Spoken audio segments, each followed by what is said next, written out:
வணக்கம் நண்பர்களே. நம்ம தொடர்ச்சியாக மாதிரி தேர்வு அடிப்படையில் தொழில்முறை திறனை தேர்வுக்கு பார்த்துட்டு வரோம். ஸோ நிறைய பேர் நீங்கள் கொஸ்டினை மட்டும் சொல்கிறீங்க, ஆன்சர் கடைசியில் தானே சொல்கிறீங்க அப்படின்னு வருத்தப்படுறீங்க. ஸோ உங்களுக்கு ஆன்சரும் சேர்த்தே ஒவ்வொரு கொஸ்டின்லேயே சொல்லிடுறேன்.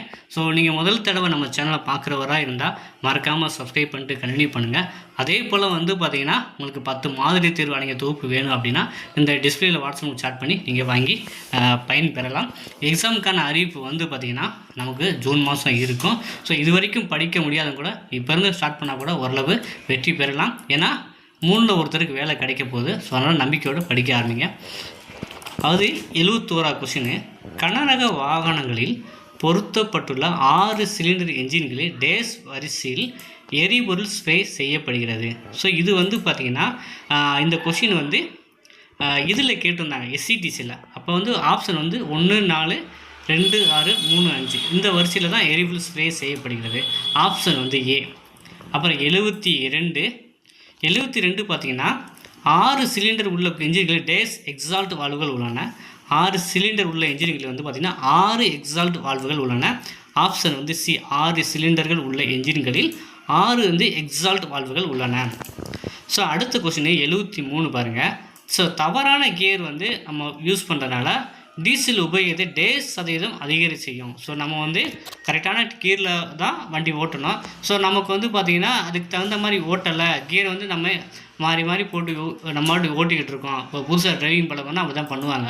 அப்போ பார்த்திங்கன்னா இது டீசலோட எத்தனை சதவீதம் அதிகரித்து செய்யணும் அப்படின்னா 73க்கு பார்த்திங்கன்னா 10% டீசலை தவறான கியர் யூஸ் பண்ணுறதுனால அதிகரிச்சு. Motor, cycle, scooter, auto rickshaw போன்ற வாகனங்கள் பின்னால் வரும்போது வாகனம் வரும் டேஸ் வைத்து அறிந்து கொள்ள வேண்டும். ஸோ உங்களுக்கு எல்லாருக்குமே தெரியும் 74க்கு பார்த்திங்கன்னா ஒளி. சரிங்களா. So motor, cycle, scooter, auto வாகனங்கள் பின்னால் வரும்போது வாகனம் வரும் ஒளியை வைத்து அறிந்து கொள்ள வேண்டும். சரிங்களா. அப்போ 74 சி. அவங்க எப்படின்னு கேட்கல, எப்படி அறிந்து கொள்ளணும்னு கேட்கல. அப்போ இப்போ நீங்கள் பின்னாடி சைடு மிரர் பார்த்தா தெரியும் அவங்க எப்படின்னு கேட்கல, எப்படி அறிந்து கொள்ள வேணும்னா ஸோ அவங்க ஹார்ன் அடிப்பாங்க பின்னாடி தெரியும். இதை பார்த்து தான் நம்ம பண்ண முடியும். ஆப்ஷன் சி ஒளியை. 75 பார்த்திங்கன்னா மழைக்காலங்களில் சாலை வளவளப்பாக இருப்பதனால் முன் செல்லும் வாகனத்துக்கு பின்னால் டேஸ் இடைவெளி விட்டு செல்ல வேண்டும் கேட்குறாங்க. ஸோ மழைக்காலங்களில் நம்ம எந்த மாதிரி இடைவெளினா 2 மடங்கு இடைவெளி விட்டு செல்லணும் அப்படின்னு சொல்கிறாங்க. சரிங்களா. மழைக்காலங்களில் சாலை வளவளப்பாக இருப்பதனால் முன் செல்லும் வாகனத்திற்கு பின்னால் 2 மடங்கு இடைவெளி விட்டு செல்ல வேண்டும். அதுதான் ஆப்ஷன் ஏ. 76 பார்த்திங்கன்னா அளவுக்கு மீறிய நம்பிக்கை ஓட்டுநருக்கு அளவுக்கு மீறிய நம்பிக்கை ஓட்டுக்கு டேஸ் ஏற்படுத்தி விடும். என்ன அப்படின்னா 76 என்ன ஏற்படுத்தி விடும்னா சி. அலட்சிய போக்கு. சரிங்களா.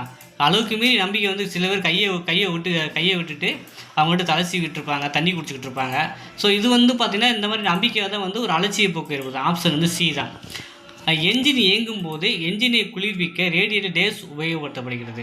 ஸோ உங்களுக்கு எல்லாருமே தெரியும் 77க்கு பி. ஸோ தண்ணீர் தான் யூஸ் பண்ணுறாங்க. அது குளிர்ந்த தண்ணீராக இருக்கணும், உப்பு தண்ணி இல்லாத தண்ணீராக இருக்கணும். என்ஜின் ஆயில் அளவு தேவைக்கு அதிகமாக இருந்தால் டிப்ஸ்டிக்கில் உள்ள குறி எவ்வாறு காட்டும்?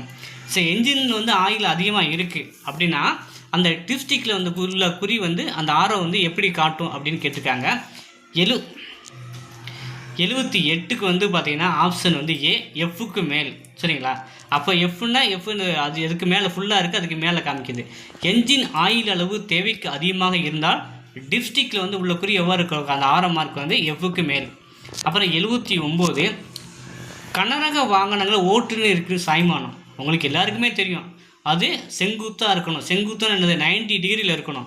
Option D 90 degree. ஆக்சிலேட்டர் பெடலில் சிறிய மாற்றம் செய்தால் என்ஜின் சுற்று வேகம் எப்படி இருக்கும்னு கேட்டிருக்காங்க. ஸோ ஆக்சிலேட்டர் பெடல் சிறிய என்ஜின் வேகம் எப்படி இருக்கும் அப்படின்னா 80 என்ன செய்யும்?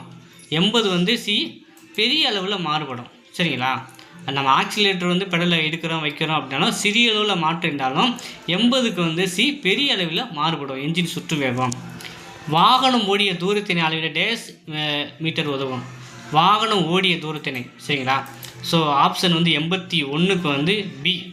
ஓடாமீட்டர். வாகனம் ஓடின்னு ஓடாமீட்டர் அப்படி ஞாபகம் வச்சுக்கோங்க. வாகனம் ஓடிய தூரத்தினை அளவிட டேஸ் மீட்டர் உதவுனா ஓடாமீட்டர். ஸோ இந்த மாதிரி கொஸ்டின்ஸும் எதில் கேட்டிருந்தாங்க? எஸ்சிடிசியில் கேட்டிருந்தாங்க. அப்புறம் 82 வலது கிளைச்சாலை அது ரைட்டில் திரும்ப உபயோகித்து வாகனத்தை திருப்பும்போது டேஸ் சுற்றி திருப்பக்கூடாது அப்படின்னு கேட்டிருக்காங்க. 82 வந்து பார்த்திங்கன்னா ஒரே சுற்றாக சுற்றி திருப்பக்கூடாது. 82க்கு வந்து பார்த்திங்கன்னா சி ஆப்ஷன், ஒரே சுற்றாக சுற்றி திருப்பக்கூடாது. இடது சுற்றாக வலது சுற்றாக திருப்பலாம், ஆனால் ஒரே சுற்றாக திருப்பக்கூடாது, அதுதான் ஆப்ஷனு. 82க்கு சி. திடீரென்று பிரேக் பிடிக்கவில்லை என்றால் டேஸ் செய்து வாகனத்தை நிறுத்தவும். சரிங்களா? ஸோ இது எல்லாருக்கும் தெரியும், சரி எல்லாருக்கும் தெரிஞ்ச ஒன்று தான். சரி டிரைவராக உங்களுக்கு தெரியாத விஷயத்தை நான் சொல்லலை. 83க்கு வந்து பார்த்திங்கன்னா சி.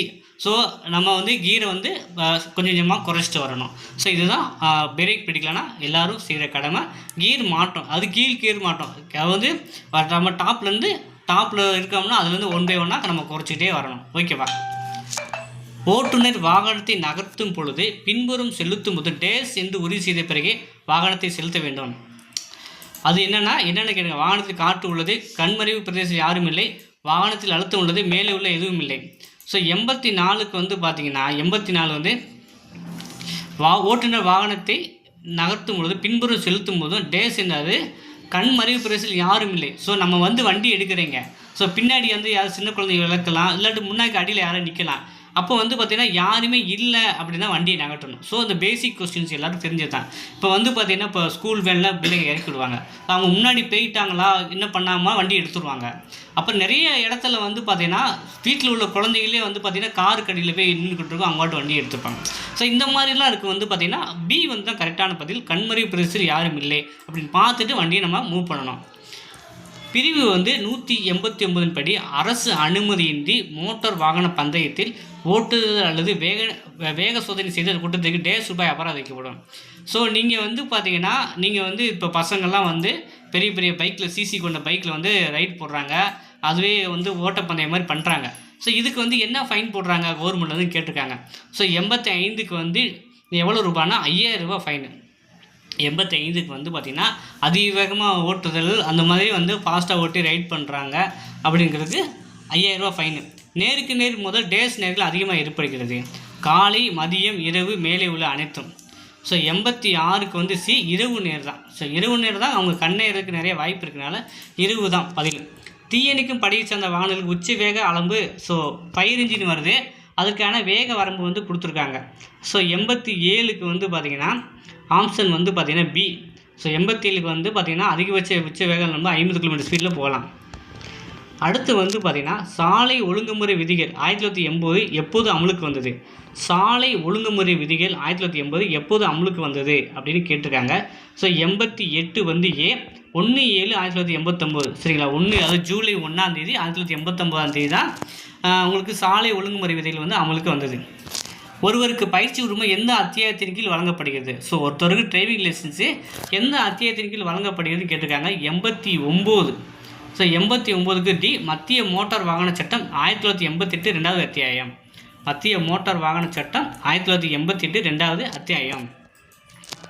தமிழ்நாடு மோட்டார் வாகன விதிகள் 1989 விதி 380 டேஸ் ஆகும். 90 கொஷினை பாருங்கள்.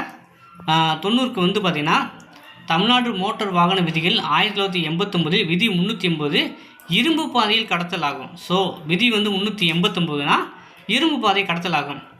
தமிழ்நாடு மோட்டார் வாகன விதி 1900 மொத்தம் எத்தனை விதிகள் உள்ளன? ஸோ தமிழ்நாடு மோட்டார் வாகன விதி 1989 மொத்தம் எத்தனை விதிகள் உள்ளன அப்படின்னு கேட்டிருக்காங்க. 91க்கு வந்து பார்த்திங்கன்னா 430 விதிகள் உள்ளன. மொத்தம் எத்தனை விதிகள் இருக்க தமிழ்நாடு மோட்டார் வாகன விதி? அது 420 அந்த மாதிரி 430 ஞாபகம் வச்சுக்கோங்க. மொத்த விதிகள் வந்து 430, அது 430. சிறுரக வாகன உரிமை பெற்று டேஸ் முடியாமல் போக்குவரத்து வாகன ஓட்டுநர் பயிற்சி உரிமம் அளிக்கப்பட மாட்டாது. சரிங்களா? சிறுரக வாகன உரிமை பெற்று அது 92க்கு வந்து பாருங்கள். 1 வருடம் முடியாமல் போக்குவரத்து வாகனம் ஓட்டுவதற்கு பயிற்சி உரிமம் அளிக்கப்படாது. ஸோ நீங்கள் வந்து லேர்னர் போட்டிங்க அப்படின்னா அதுக்கப்புறம் வந்து 1 வருடம் முடியாமல் வந்து உங்களுக்கு போக்குவரத்து வாகனம் ஓட்டுவதற்கு பயிற்சி உரிமம் அளிக்காது, அது பேச்சுன்னு சொல்லுவாங்க. சரிங்களா? மாட்டு உரிமத்தில் மாட்டு உரிமை என்று வர்ணத்தில் எழுதி வழங்கப்பட்ட தேதி குறித்து உரிமை வழங்கி அதிகாரி முத்திரை இட வேண்டும். மாட்டு உரிமத்தில் மாட்டு உரிமை என்று டேஸ் வர்ணத்தில் எழுதி வழங்கப்பட்ட தேதியும் குறித்து உரிமை வழங்கி அதிகாரி முத்திரை பச்சை விட வேண்டும்.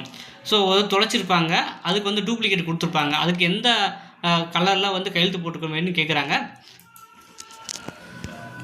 ஸோ 93க்கு வந்து ஆப்ஷன் வந்து பார்த்திங்கன்னா பி. ஸோ சிவப்பு நிறத்தில் சரிங்களா. 93க்கு வந்து பி. டாட்டா வாகனத்தில் குளிர்விக்கும் அமைப்பில் தண்ணீர் மொத்த கொள்ளளவு. ஸோ டாட்டா வாகனத்தில் குளிர்விக்கும் அமைப்பில் தண்ணீர் மொத்த கொள்ளளவு கேட்டிருக்காங்க.